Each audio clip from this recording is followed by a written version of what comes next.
I'll begin by talking about supporting the client as an individual, which is an important framework for therapeutic approaches that are focused on building psychological flexibility. Research that has come from the field of behavior analysis has an established practice of looking at the client as an individual. We know that group averages cannot be applied to the individual. We must look to the individual as the single subject of each experiment and follow data based on their individual response over time. Behavior science studies how the variables in the environment cause changes to the individual. And through that process, we can understand, predict, and shape behavior in a reliable way. By collecting data based on the individual's environment and response, we can identify why a behavior is occurring. We can hypothesize the function of that behavior.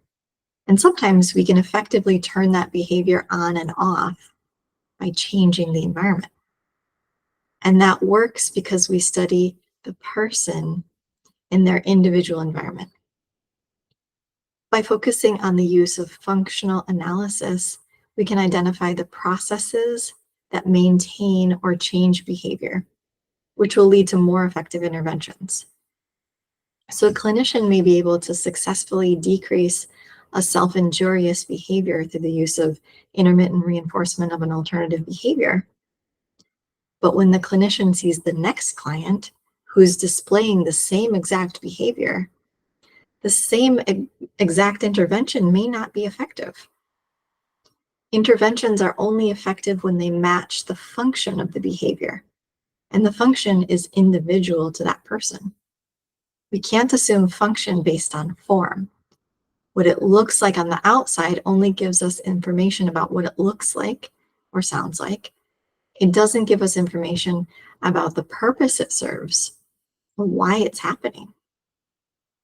Identifying functions of behavior gets even more complicated when we're talking about verbal behavior. And Skinner pointed out that all behavior operates under the same principles, even if we can't observe it. Radical behaviorism allows us to apply the principles of behavior analysis to internal contingencies. Speaking, thinking, feeling, all of these are things that humans experience, and they don't exist outside of our science. And just like we can't assume the function based on what a behavior looks like on the outside, we can't assume the function of verbal behavior based on the form it takes.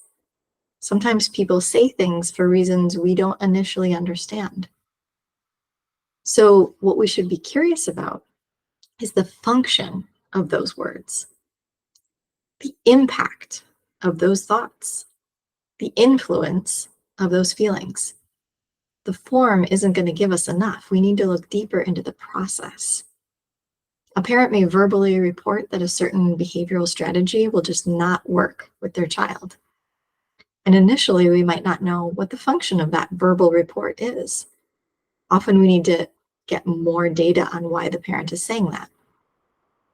When we focus on understanding the underlying mechanisms or root cause that affects a person's mental or behavioral health, then we can shift away from solely treating symptoms and instead focus on processes of change. And that includes examining how an individual's context influences their behavior.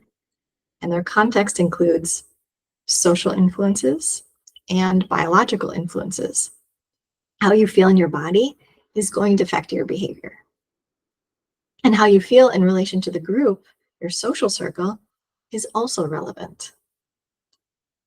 A process-based approach considers all of these variables and emphasizes helping a client to develop flexible and adaptive behaviors that can help them across settings. It's like building a repertoire of pivotal response behaviors for living a meaningful life. And each person gets to define what a meaningful life is to them.